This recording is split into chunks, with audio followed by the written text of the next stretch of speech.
for Western Hendry County, North Central Collier County, until 7:30 p.m.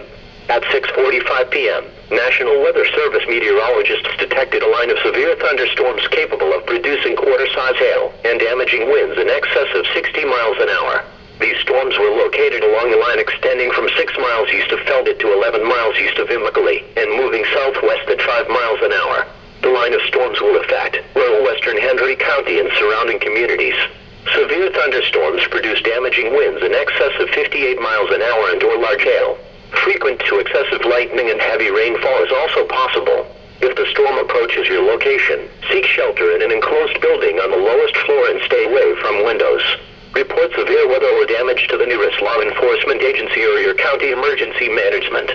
They will relay your report to the National Weather Service Forecast Office in Miami.